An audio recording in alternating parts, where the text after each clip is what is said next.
E agora, você vai ouvir uma reflexão no Salmo 91, com o Bispo Amaro.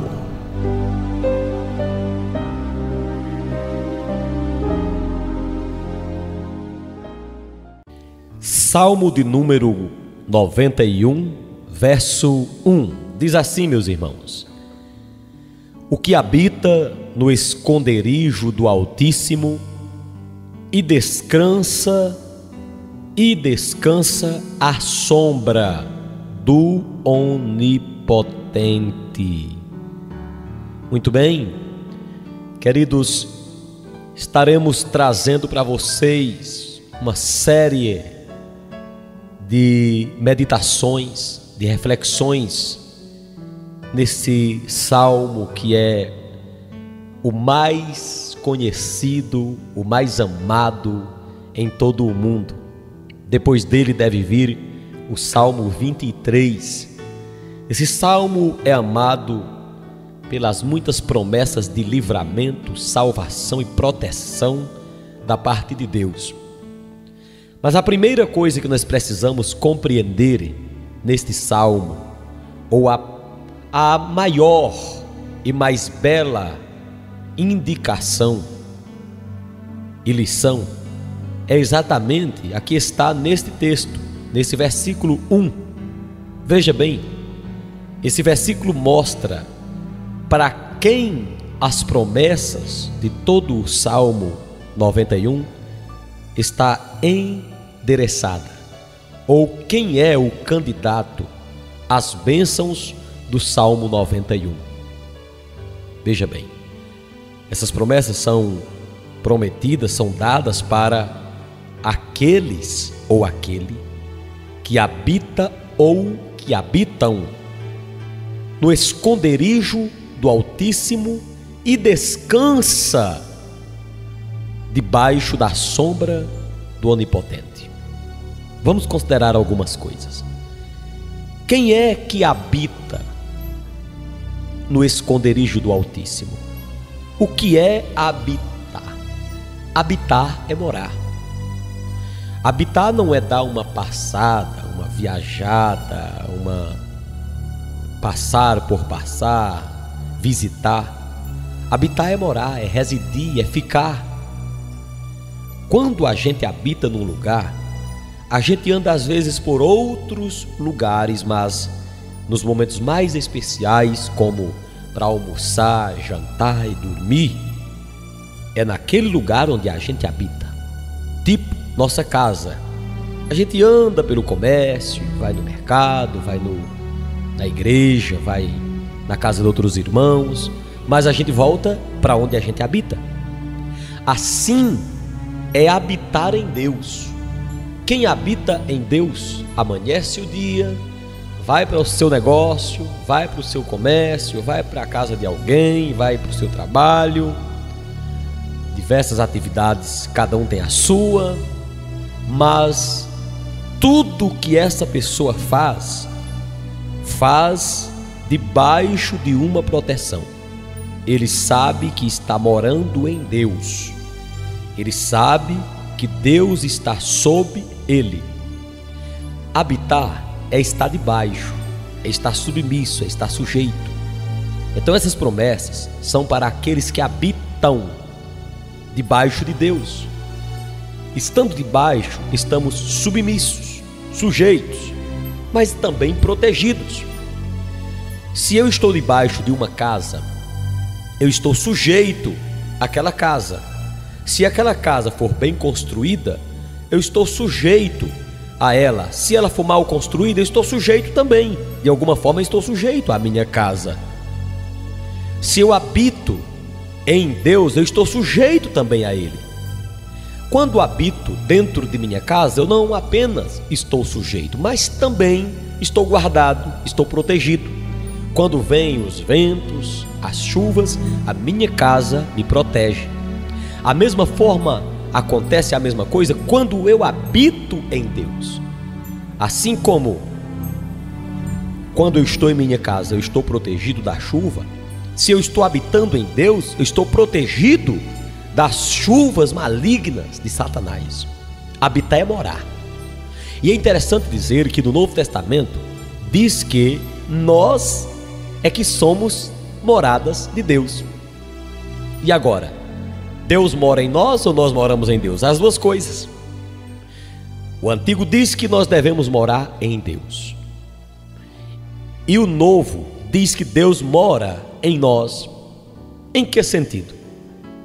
Deus faz de nós a sua habitação no sentido de que Ele quer que nós também sejamos sujeitos a Ele e sejamos também conhecedores de que Ele está nos guardando em todo o tempo por dentro de nós. Então, se veja bem, se você mora debaixo de Deus, Ele guarda você por cima. Se Deus mora dentro de você, então Ele guarda você por dentro. Estão entendendo aí? Que coisa linda! Guardados por fora, fazendo de Deus a nossa morada. Guardados por dentro, sendo que nós somos moradas de Deus. Vale salientar que só somos moradas de Deus quando nós queremos que Ele seja. Está escrito no Apocalipse que Jesus disse que está à porta batendo, se alguém abrir a porta, Ele entra. Então é no momento que o homem abre a porta para Jesus, que Jesus entra nesta vida e faz dele morada. Jesus não disse: virei e farei nele morada. Então agora tem que haver uma mistura. Quando Deus habita em mim e quando eu habito em Deus, aí está falando agora de um grande relacionamento. Habitar em Deus, ser habitado por Deus, é ter um relacionamento espetacular com Ele. Pois bem, entendeste, né? Vocês entenderam? Agora, o que habita no esconderijo do Altíssimo. Quando alguém habita em Deus, esse está escondido, de forma que Satanás não consegue enxergar bem o servo de Deus. Quando ele olha para um servo de Deus, ele tem que respeitar esse servo de Deus por causa do Deus que esse homem ou essa mulher servem. O que habita no esconderijo do Altíssimo. O que é o Altíssimo? O que é uma coisa altíssima? O que é uma pessoa altíssima? Altíssimo é uma palavra para nos mostrar, indicar o tamanho de Deus. Altíssimo, tão alto que eu não consigo imaginar. Então, altíssimo é uma palavra para que você possa entender mais ou menos a magnitude, o tamanho, a grandeza de Deus. Aqui está dizendo que eu devo me esconder debaixo deste que é mais alto do que os outros altos. Existem muitos altos, mas Deus é altíssimo. Existem muitos grandes, mas só Deus é grandioso, é maior que todos. É tão grande que a Bíblia diz que Ele é maior do que Salomão, Ele é maior do que Moisés, maior do que o templo, maior do que Salomão, maior do que o universo, maior do que tudo. Ele é o maior dos maiores. Por isso que a Bíblia diz que Ele é altíssimo. Altíssimo é aquele que é alto. Então, o que habita no esconderijo do Altíssimo e descansa. Preste atenção que quem habita precisa também descansar. Uma das características de quem habita em Deus é o descanso. Não estamos falando de lerdeza, não. Tem gente que pensa que descansar é viver uma vida lerda, uma vida de lerdeza, mas não. Descansar é sossegar, é não viver ansioso, é ter certeza que na hora certa Deus vai providenciar, é viver uma vida em paz, não ter avareza no coração, não querer andar na frente de Deus, passar na frente de Deus. Isso é descansar. Entende? Muitas pessoas não conseguem descansar, o coração acelera, são ansiosas demais. Todos são tentados a isso, mas muitos dão vazão a esse sentimento de ansiedade e esquecem de dormirem tranquilos. O que foi que o salmista falou no Salmo 4? Ele disse que se deitava e logo dormia, porque Deus o fazia repousar ou descansar em segurança. Então, o que habita no esconderijo do Altíssimo e descansa. Não esqueçamos desta palavra. Quem habita em Deus tem por obrigação descansar. Então, meu irmão, descansa. Meu irmão, sai dessa ansiedade. Você corre tanto. Você tem que trabalhar, é claro, mas enquanto existem muitos pecando pela preguiça, existem outros pecando por correrem demais. Deus não nos fez, claro, para vivermos parados e preguiçosos. Maldito é aquele que é preguiçoso. A Bíblia diz que o preguiçoso deseja e nada tem, então é um amaldiçoado, é um maldito. Mas Deus também não nos fez para andarmos correndo em todo o tempo, trabalhando todos os dias, de dia e de noite, sem darmos descanso ao nosso corpo e à nossa alma, sem termos tempo de refletir e viver a vida. A vida não é só de trabalho, a vida é também de descanso, de comer, de beber, de sorrir, de brincar com os filhos, de sorrir com os irmãos, de andar com os colegas, de ir à praça, de ir a uma pizzaria. A vida é uma vida maravilhosa se nós soubermos aproveitá-la. A vida não é apenas trabalho, então não peque por nenhum dos extremos. Nem seja ansioso por trabalhar demais, também não seja preguiçoso por trabalhar quase nada ou praticamente nada. Descanse no Senhor, faça só o que compete a você. Se você precisar passar 1, 2, 3 noites trabalhando por necessidade mesmo, faça isso, mas procure um tempo e descanse, porque ninguém aguenta se ligar o tempo todo no trabalho, você me entende? Ninguém aguenta, ninguém suporta. Nós não fomos criados para isso. Nós somos criados. Ninguém aguenta, ninguém suporta. Nós não fomos criados para isso. Nós somos criados para trabalhar e descansar. Pois bem, finalizando, vejamos novamente o que habita, já entendeu? No esconderijo do Altíssimo, já expliquei sobre isso. E descansa à sombra do Onipotente.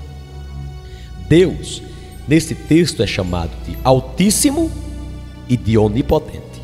Altíssimo eu já te expliquei, é aquele que é mais alto do que todos. E onipotente é aquele que pode mais do que todos. Muitas pessoas podem, mas não podem tudo. Muitas pessoas podem até certo ponto tantas coisas. Tem um poder financeiro, o poder político, o poder religioso, o poder familiar, poderes que Deus concede aos homens. Mas ninguém tem o poder que Deus tem. O homem mais rico da terra não tem o poder semelhante ao de Deus. Assisti um dia desse aí uma reportagem de um rapaz que disse que tinha hora que se considerava Deus. E olhando para a cara do desgraçado, do infeliz, do miserável, dizendo que se sentia Deus, ele disse: agora mesmo eu sou Deus. Olha só, o onipotente, o Altíssimo, ele nos convida nesta ocasião para fazermos dele a nossa habitação, para fazermos dele nosso lugar de descanso. Habitar no lugar é descansar no lugar. Se eu moro numa casa, mas minha casa não me serve de descanso ao meio-dia e à noite, nos horários que eu estiver cansado, aquela casa não está me valendo nada. Por isso, quem habita em Deus precisa entender que tem que aprender a descansar nele. Você que é jovem, que fez de Deus a sua habitação, descanse que a tua namorada vai aparecer, teu namorado vai aparecer. Descanse que teu casamento vai ser uma bênção. Descanse, minha irmã que está grávida, que seu parto vai ser uma bênção. Você está debaixo de Deus. você está habitando em Deus. Como você está habitando em Deus, descanse que tudo vai dar certo. Está profetizado em nome do Senhor Jesus. Está vendo que versículo maravilhoso? Este é base para todo o salmo. O que habita no esconderijo do Altíssimo. Você habita e descansa à sombra do Onipotente. Você descansa? Se você não está descansando debaixo de Deus, da potente mão de Deus, é porque Deus ainda não é a sua morada. Se você está ansioso, se você tudo faz precipitadamente, sem ponderar nada, sem sondar as coisas, se você não consegue descansar, quer fazer as coisas por conta própria, então é porque você não fez de Deus ainda a sua morada. Mas neste momento, eu encerro esta meditação convidando você para que você tome um passo maravilhoso agora na vida, fazendo de Deus a sua sombra, fazendo de Deus a sua morada, a sua casa, o seu lugar de repouso, não apenas um lugar para visitar. Deus não pode ser aquela pessoa que você o procure apenas como um visitante, como um desconhecido. Sua casa, onde você mora, é a casa mais conhecida por você.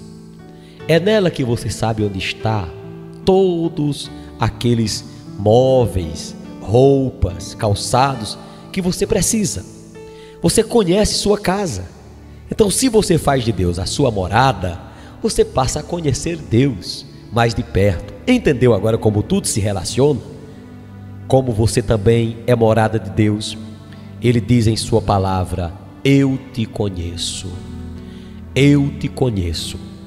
Se você me conhece, eu também te conheço, porque eu sou teu Deus. Então, finalizemos essa palavra dando o maior e mais lindo conselho a você. Faça de Deus a sua morada, e assim durma e descanse nele. Amém e amém. E graças a Deus.